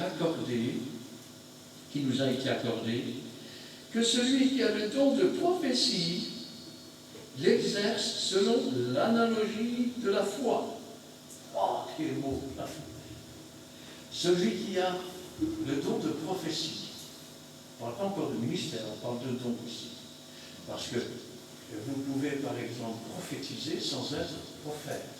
Le problème aujourd'hui, c'est qu'il y a tellement d'orgueil que si Dieu se sert d'une personne pour prophétiser une fois, vous êtes prophète ou tout ce que vous avez dit? Oui, je suis devenu prophète maintenant. alors qu'ils ne sont pas. C'est Dieu, c'est Jésus qui donne le ministère. Le Saint-Esprit donne les dons. Alors, si tu as le don de prophétie, j'en viens, voilà, exerce-le. C'est au pied du mur qu'on voit le maçon, non? Exerce-le selon l'analogie de la foi. Ça veut dire quoi? Ça veut dire à la ressemblance de ce que la foi a mis en toi. Parce que si tu l'exerces avec l'orgueil, Dieu a mis la foi en toi pour savoir que tel événement va se passer. Mais toi, comme tu es orgueilleux, tu vas passer encore plus au-dessus de ce que Dieu a mis en toi. C'est ça l'analogie de la foi. Si maintenant nous manifestons des dons, ça doit être aussi selon l'analogie de la foi et l'analogie ou la ressemblance du corps de Christ. Où étais-je? Verset 7. Comment dire? Verset 7. Verset 7. Que celui qui est appelé au ministère s'attache à son ministère. Combien de gens se sont attachés à des ministères qu'ils n'ont pas reçus? Leur vie n'est que souffrance, elle n'est que douleur. Ils essayent d'être ce que Dieu ne veut pas qu'ils soient. Résultat, échec, échec, échec. Fatigue, lassitude, incapacité. Quand Dieu donne un ministère, je vais vous dire un secret, il donne tout ce qui va avec. Amen. Tout ce qui va avec. Et c'est là où il faut apprendre à avoir confiance en Dieu. Tu ouvres ta bouche, Dieu la remplit. Tu n'as pas besoin de... Vous savez, quand je pense à des pasteurs qui ont des machins comme ça, et ils écrivent dessus. Et alors, ils vous font la lecture. Ah, c'est bien fait, hein? 3 ans plus tard, ils auront fait la lecture dans une autre église.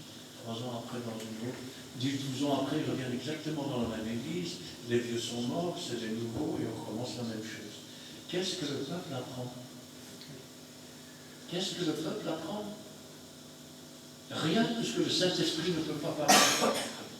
Aujourd'hui, nous allons parler de la veuve de Naïm, sauf que Dieu lui voulait parler d'autre chose. Il voulait peut-être parler de la sanctification, il voulait peut-être parler du don du Saint-Esprit, mais parce que les calepins sont là, ce sera ça, ce sera pas autre chose. C'est un peu comme, je vais dire, quelqu'un ou une femme qui vous fait de la tarte tous les jours. Au début, c'est bon, mais après... Ben oui, après ça commence à... ça tourne l'estomac, on a plus envie de manger. Hein.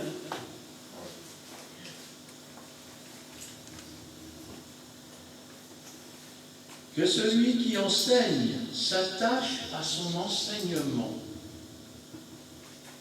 Toujours dans le ministère, eh bien, celui qui enseigne, qu'il s'attache à son enseignement. On ne devrait peut-être pas le dire comme ça. On devrait peut-être dire qu'il s'attache à l'enseignement que Dieu lui donne, qui est devenu son enseignement. Et qu'alors il puisse enseigner à des gens qui à leur tour seront capables de l'enseigner.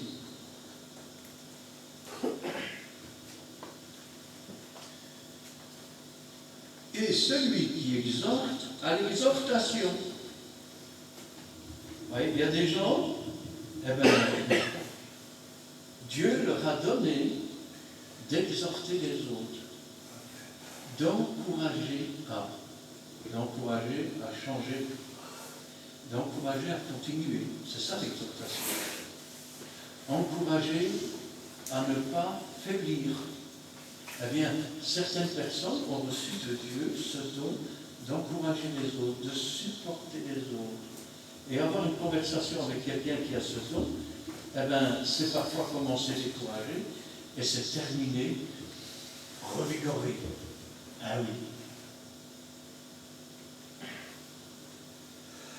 Que celui qui donne le fasse avec libéralité. Wow. Alors, à certains, Dieu les pousse à donner. Alors, donner, ça veut dire quoi? Ben, ça peut être des legs, ça peut être des sommes d'argent, ça peut être de la nourriture, ça peut être de la libéralité. Vous savez ce que c'est que la libéralité? C'est une chose qui est libre, consentie, une chose que Dieu a mis dans nos cœurs et qu'on fait de toute bonne volonté. Et après l'avoir fait, eh ben, on sent qu'on est heureux parce qu'on a fait la volonté de Dieu.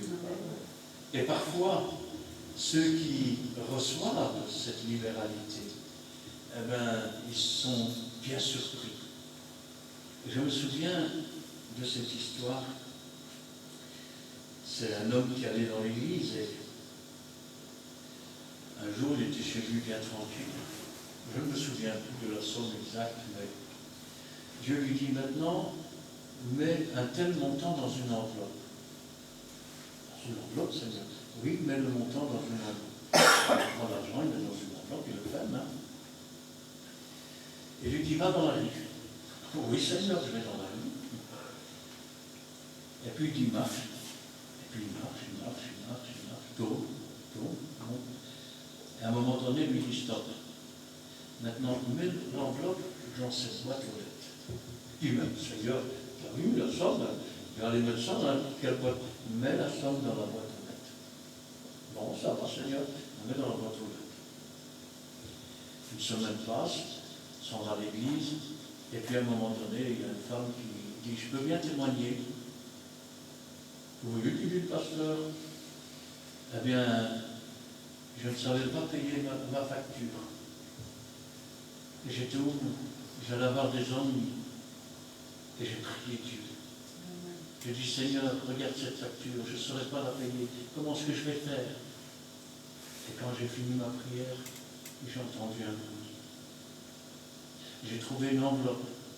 Et dans cette enveloppe, il y avait le montant exact de la facture que je devais payer. C'est un mot important, la libéralité. À condition que ce soit toujours fait dans la volonté de Dieu. Parce qu'il y a suffisamment de profiteurs dans le monde et dans les églises. Que celui qui préside le fasse avec zèle. Alors, présider, ça veut dire quoi? En général, c'est ce qu'on appelle aujourd'hui le président d'une assemblée. C'est lui qui ramène le comité de direction pour donner les comptes, ensuite qui préside aussi, c'est-à-dire qui dirige quelque part les réunions de fin d'année et autres. C'est aussi celui qui, par exemple, quand il y a plusieurs pasteurs, préside la réunion pastorale, c'est-à-dire qu'il donne des instructions et chacun arrive dans son ordre différent et ainsi de suite. Alors que celui qui préside le fasse avec, il faut condamner parce que il faut encore que j'organise tout pour... C'est pas ça qu'il dit, qu'il le fasse avec zèle. Dieu l'a choisi pour que les choses se fassent dans l'ordre et dans la discipline. Pas pour que ça se fasse n'importe comment. Il est là, il préside, les événements se passent au fur et à mesure. Que celui qui pratique la miséricorde, wow.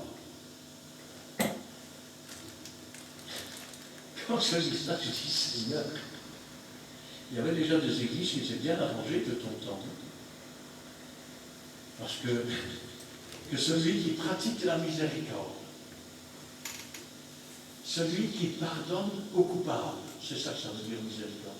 Dieu nous a fait miséricorde, il nous a pardonné à nous qui étions coupables.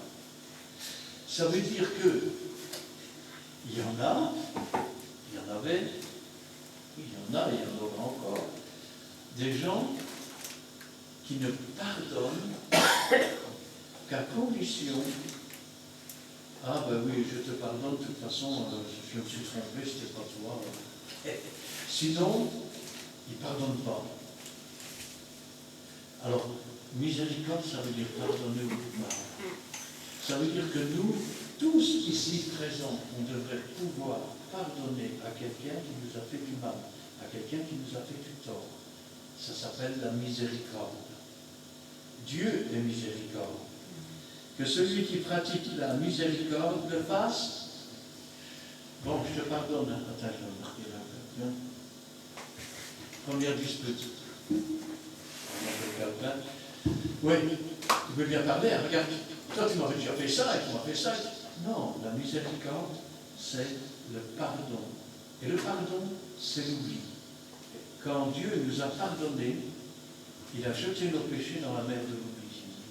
Pour qu'il ne remonte jamais. Ça veut dire que Dieu ne va pas nous, je vais dire, venir nous trouver en disant « Ouais, tu as fait ça avant, tu avais fait ça avant, tu avais... » Il ne va pas nous faire ce genre de reproche. Il ne va pas. Quand on est miséricordieux, on a pardonné, c'est effacé, c'est oublié. Ça ne va pas remonter à la surface pour un oui ou pour un non. Que celui qui pratique la miséricorde le fasse, il faut bien, parce que de toute façon, qu'est-ce qu'il a dit le Seigneur? Si tu ne pardonnes pas à ceux qui sont offensés, tu ne seras pas pardonné non plus. Donc je suis bien obligé. Hein.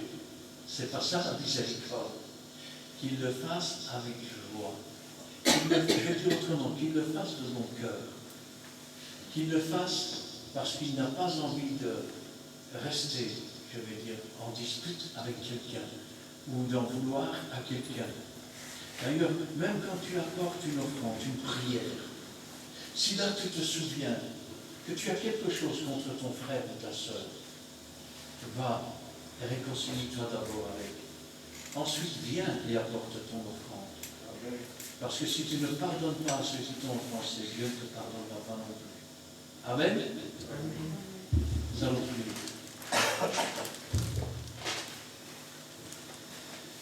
Éternel, notre Dieu, notre Père, nous te louons, nous te rendons grâce. Béni sois-tu et gloire à toi. Parce que cet après-midi, Seigneur, tu nous rappelles encore que nous avons beaucoup de progrès à faire. Que nous devons nous humilier. Tu nous rappelles, Seigneur, que toi tu formes un corps et que chaque membre est lié les uns aux autres.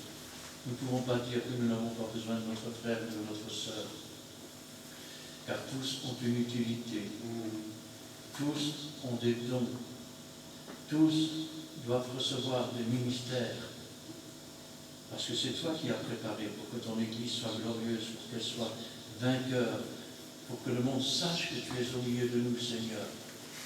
Mais aujourd'hui, il est vrai qu'il y a beaucoup d'orgueil, il y a beaucoup d'assoupissement, il y a beaucoup d'endormis, il y a beaucoup de ministères qui ont besoin d'être ravivés, de dons qui ont besoin d'être ranimés. Et pour cela, Seigneur, nous voulons nous tourner vers toi. Nous voulons, Seigneur, réellement nous offrir à toi. Nous voulons, Seigneur, obéir à ta parole.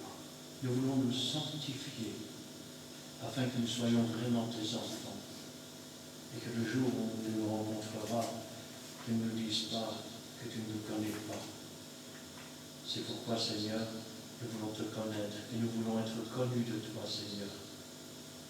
Nous savons, Seigneur, que quand nous faisons ta volonté, même les démons le savent. Lorsqu'ils disaient, je connais Paul, je connais Jésus, toi je ne te connais pas. Seigneur, tu es vivant et tu veux que nous vivions. Tu es vainqueur et tu veux que nous soyons vainqueurs.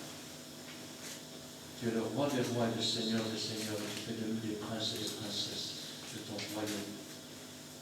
Tu fais de nous des ouvriers dans ta moisson. Tu fais de nous des gens qui marchent sur les scorpions et sur les serpents.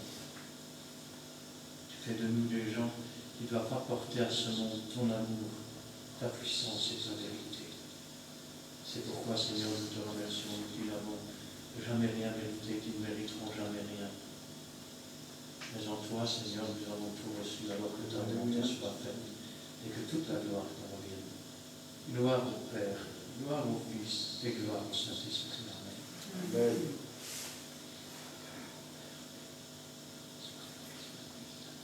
Merci Seigneur pour cet instant béni passé à ta présence.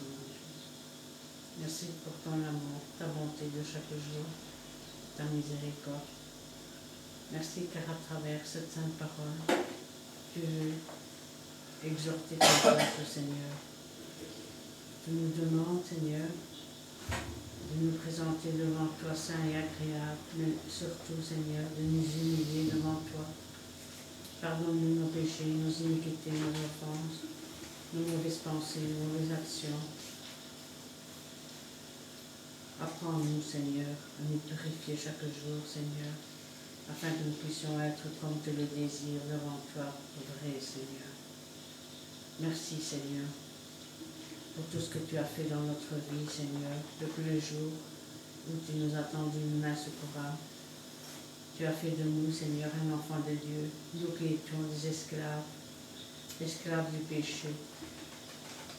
Donne-nous, Seigneur, d'être reconnaissants envers toi, en agissant, Seigneur, pour toi, Seigneur, avec zèle, avec amour, avec joie, Seigneur. Et donne-nous, Seigneur, de faire ta volonté, Seigneur, dans toutes les choses que tu nous demandes, Seigneur, afin, Seigneur, d'être, Seigneur, un bon disciple devant toi, Seigneur. Tiens notre main faible dans ta main puissante, guide-nous pas dans tes empreintes, oh mon Dieu, et que la puissance de ton Saint-Esprit se manifeste à l'instant même en chacun de nous, qui brûle en nous tous les interdits cachés, toutes les racines du mal, Seigneur, afin que nous puissions, Seigneur, être comme tu le veux, Seigneur.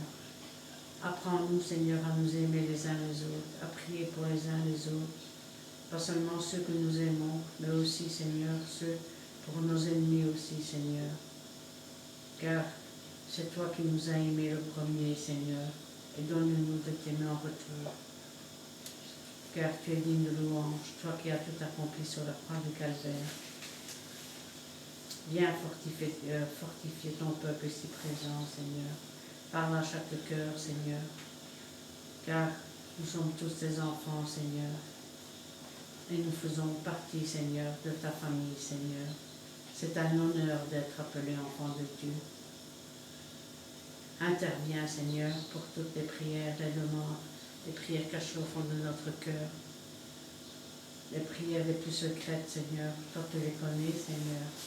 Avant que nous te parlons, tu connais les paroles qui sortent de notre bouche. Tu connais nos pensées aussi, Seigneur.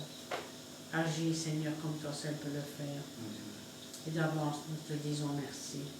Gloire au Père, gloire au Fils et gloire au Saint-Esprit. Amen.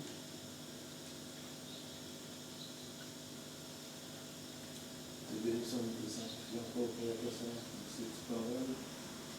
Bénis l'infiniment que tu as utilisé cet après-midi. Et aussi pour la personne. Enlève à nous, Père Saint, ce temps. Parce que toi, tu résistes au pays.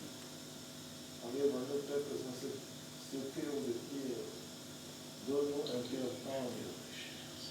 Père, et nous enlève pas de l'Esprit Saint, Seigneur. Tu sois toujours avec nous, tu es là, merci de Père. Merci pour ta parole. Merci aussi, Père Saint, pour tout et chacun qui a disposé son temps pour écouter cette parole. Nous voulons, Père Saint, que tu viennes à nos secours. Seul, au milieu de nous, Père Saint, parce que ta parole qui sera accomplie, sera toujours avec nous, tu ne laisseras pas de nous faire. Merci Dieu puissant. Bénis aussi, Père Saint, nos familles, et pour le débat permet de ma courte, pour bénir, pour toucher, pour guérir. Ni tes oreilles ne sont pas sourds pour entendre. Sois ton frère et ta parole de mon Dieu. Nous te bénissons dans le nom précieux. Dans le bon nom de notre Dieu. Amen. Te louons, Père éternel, notre Dieu, pour ta parole, parce que ta parole est la vérité. Façonne-nous à l'image, à la ressemblance de Christ. Jusqu'au moment, Seigneur, où nous soyons complets en toi. Afin que nous puissions, Seigneur, faire les œuvres à laquelle tu nous as destinés. À laquelle tu nous donnes pour marcher dans tes pas. Pour que ton nom soit glorifié, pour que l'Église puisse être efficace, pour que nos prières puissent être efficaces, que nos maisons puissent être efficaces, nos familles, nos couples, tes serviteurs, tes servantes, Père. Alors ce soir, nous te disons encore merci pour ta parole, parce que, Seigneur, elle nous booste, elle nous donne encore, Seigneur, d'être bénis. Pour chacun de nous, ouvre nos cœurs, ouvre notre intelligence, on renouvelle notre intelligence. Parle à notre intelligence, donne-lui de jour par ta parole, Seigneur. Donne-nous, Seigneur, ce qui nous concerne, en chacun dans le corps de Christ et dans la communauté. Donne-nous à chacun ce que nous devons recevoir pour nous compléter les uns les autres et pour marcher en unité avec les uns et les autres, afin que tu sois glorifié, que ton nom soit exalté, afin qu'au moment où nous allons prononcer ton nom, en révélation, dans une étude, dans une évangilisation ou dans un combat, et bien que nous remportions la victoire, non pas par nous-mêmes, mais par le sang de Jésus, parce que tu nous purifies au travers de ton sang. Change-nous complètement, afin qu'on ne s'appartient plus. Ce n'est plus Daniel qui vit, ni Marie-Françoise, ni qui que ce soit ici, mais c'est toi qui vis en nous. Prends possession de notre esprit, prends possession de notre âme, prends possession de notre corps, et change-nous à l'image, à la révélation de ton Fils. Change-nous de gloire en gloire par le Seigneur l'Esprit, afin que nous soyons toujours prêts à nous lever, à marcher, à combattre, à détruire, mais aussi à reconstruire. T'en supplions encore ce soir, et en secours de nos familles, et en secours de nos enfants, de nos petits-enfants, de nos beaux-enfants. Seigneur, parle-leur dans nos cœurs, va les convaincre de péché, de justice et de jugement. Ramène, Seigneur, leur puissance dans nos maisons. Ramène, Seigneur, l'humilité. Ramène ta gloire, Seigneur, dans nos cœurs, dans nos pensées. Ramène, Seigneur, dans nos couples, dans nos maisons, dans nos familles, Seigneur, ce qui fait la force de l'Esprit. C'est-à-dire, Seigneur, la sanctification. T'en supplions encore ce soir. Nous avons besoin de toi. Nous avons besoin de l'énergie qui vient de toi. De ce dynamisme, Seigneur. Nous avons besoin de cette énergie qui vient de ton esprit, cette énergie qui vient de la croix, de ton sang, de ta mort, de ta résurrection. Nous avons besoin de cette énergie. Nous avons besoin, Seigneur, de rentrer dans la puissance de ton esprit, Seigneur, et d'y pénétrer avec humilité, avec crainte et tremblement. Nous avons besoin de ces choses. Alors, Seigneur, nous qui sommes convaincus, fais ton œuvre en chacun de nous. Fais ton œuvre en chacun de nous, Père, afin que nous puissions marcher de progrès en progrès, pour la seule gloire de ton nom. Bénis nos frères et nos sœurs qui ne sont pas là ce soir. J'ai une pensée pour Serge. Bénis-le là où il est. Une pensée pour nos frères et nos sœurs qui sont assis, qui ne bougent plus, à cause de cette maladie. Et donne-nous de vaincre notre... Tu as vaincu par la croix. Donne-nous ce soir que notre moi soit cloué à la croix. Cloué. Et que notre moi soit libéré. Soyons libérés de notre moi. En suppliant. Fais de nous de nouvelles créatures. Fais de nous de nouvelles créations. Nous le sommes déjà, mais nous avons tellement besoin que tu viennes au secours de chacun de nous pour que nous puissions encore et toujours avoir les yeux fixés sur toi, toi le chef, le consommateur de notre foi. Tu as payé notre dette. Tu as payé notre rançon. Tu n'as pas regardé comment on était, qui on était, mais tu es venu. Alors nous te disons merci. Continue ton œuvre en chacun de nous. Continue ton œuvre ici à Ronsard, à Montigny et à Marcinelle et dans d'autres lieux. Continue ton œuvre, Père, dans le saint nom de Jésus. Amen.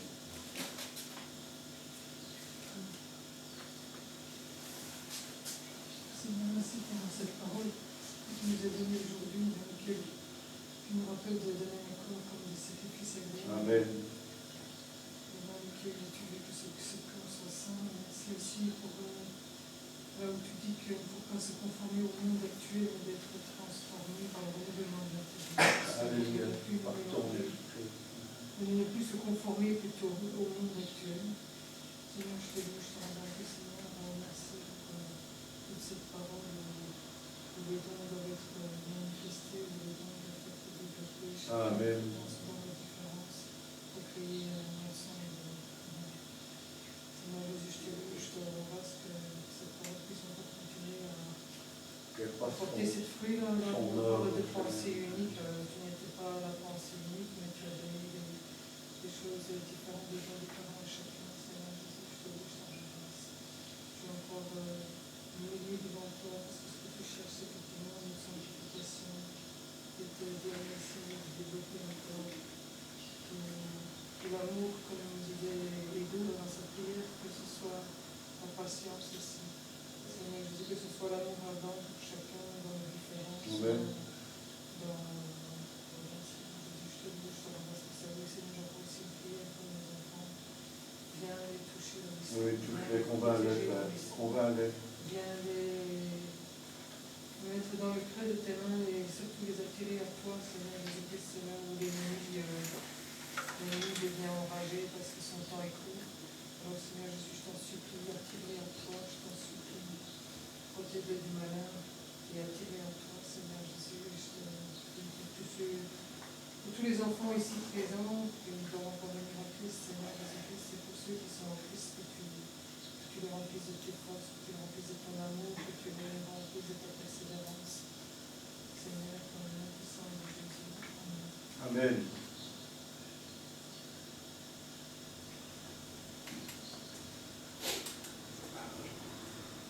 Amen. 557. Attends, parce que pendant qu'on priait, le Seigneur m'a donné 2 cantiques. Ah bon, ça va. Alors, je vais les donner dans l'ordre qui m'ont été donnés. D'abord le 568. Ah oui, je voulais chanter aussi. Après, tu donneras ton médaille. Je l'avais retenu aussi. Derrière nous, c'est là. 3, 4.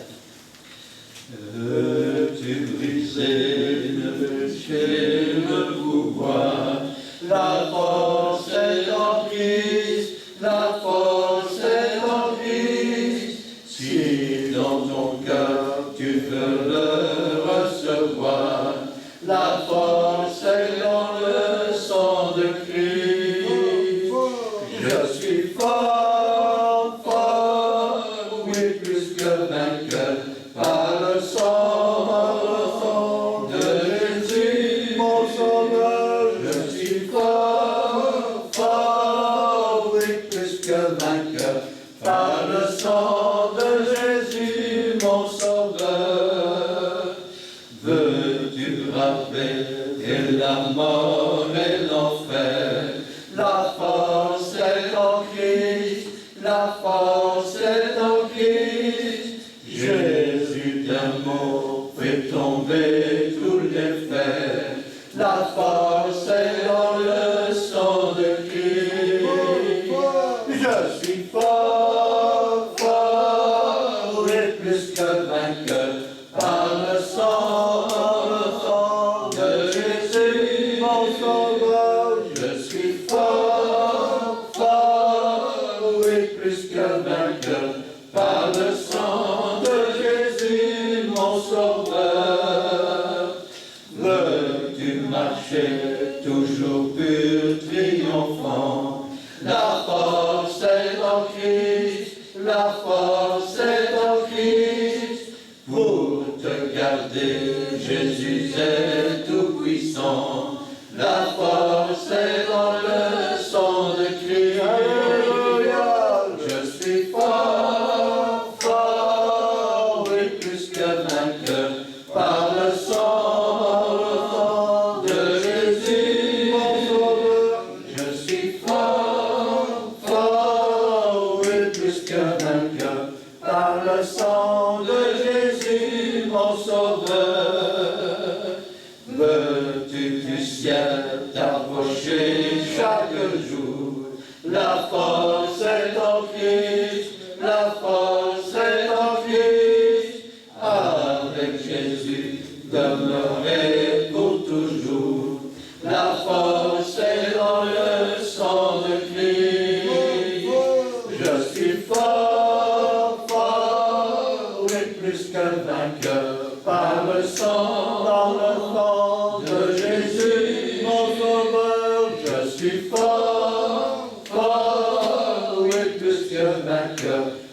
par le sang de Jésus, mon sauveur. Amen. Amen.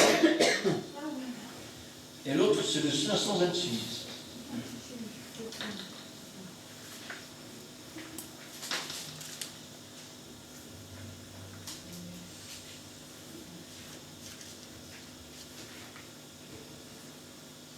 Six, 48.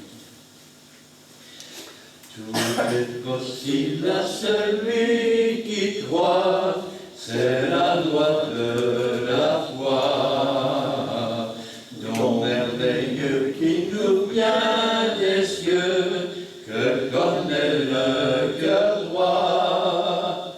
Oh, quel riche trésor, un cœur qui vit ce que Dieu dit, sa foi vaut plus que l'or, Dieu l'honore et le bénit.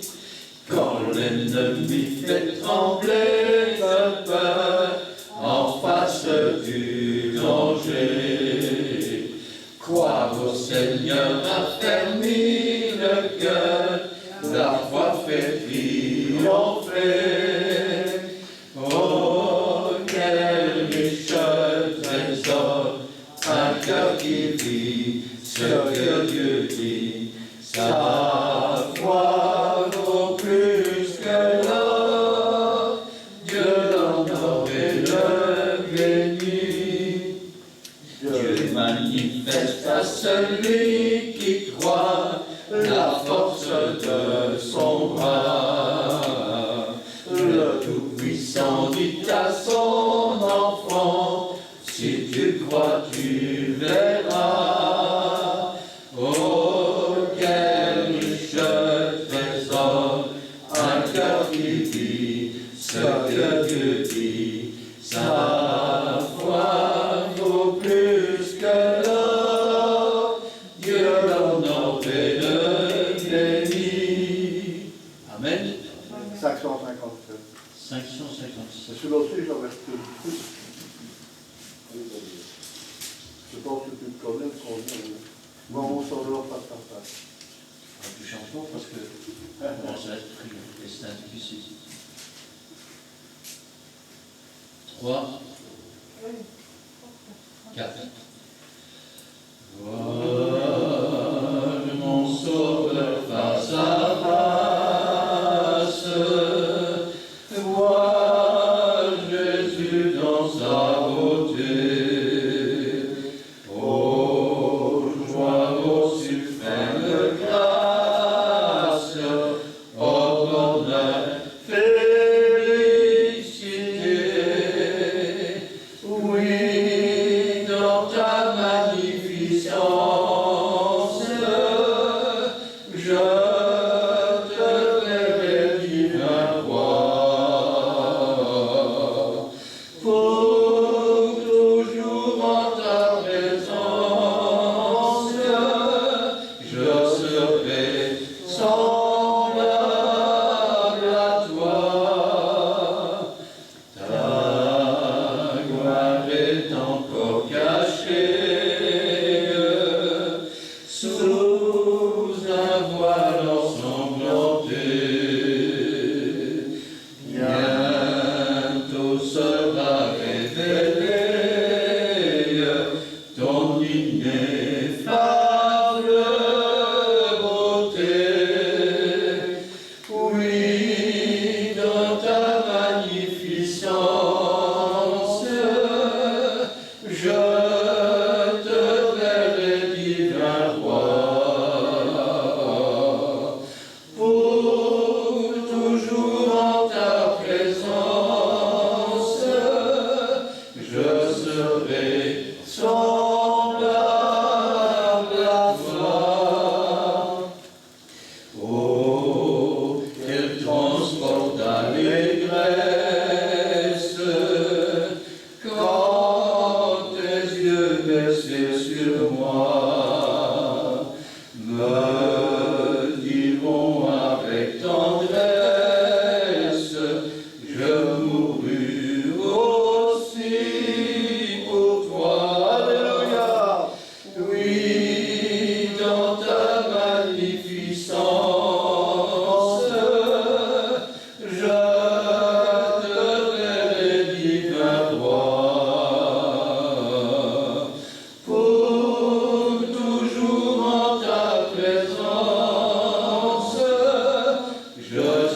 serai semblable à toi.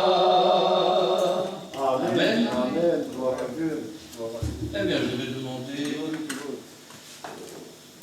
tiens, je vais demander à Ido de terminer par la prière. Merci éternel Dieu.